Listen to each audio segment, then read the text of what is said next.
তো ভাই শীতকাল অবশেষে পড়েই গেল।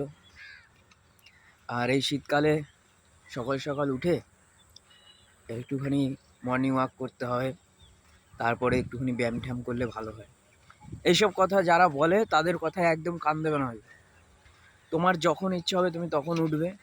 তোমার যদি মনে হয় যে আমি 10টার সময় উঠবো ঘুম থেকে শীতকালে, তো 10টার সময় উঠবে।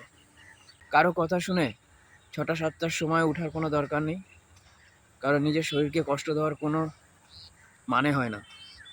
ঠিক আছে, আমি 9টা 10টার সময় উঠবো, আমি তারপরে ব্যায়াম করব, আমি তারপরে ওয়াক করতে যাব। কিন্তু আমার রাতে দেরি করে ঘুম হয়, তো আমি সেই সময় রাতের বেলা ওয়াক করব।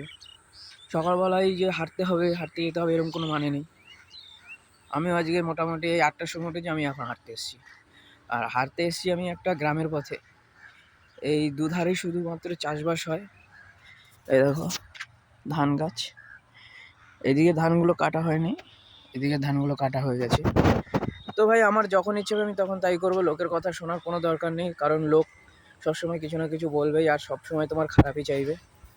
ঠিক আছে, ওইসব কথা বাদ দাও। যখন ইচ্ছা হবে তখন তুমি হাঁটবে, যখন ইচ্ছা হবে তখন তুমি ব্যায়াম করবে, সকালবেলায় করতে হবে, এরকম কোনো কথা নেই, কোনো চাপ নেই। চলো দাঁত ফাত মাজে বাড়ির পথে রওনা হবো। দাঁত ফাত মাজে বাড়ির পথে রওনা হই। এসছিলাম, অনেকক্ষণ হয়ে গেছে, এখন গরম লাগছে হাঁটতে হাঁটতে। তো টাটা, বাই।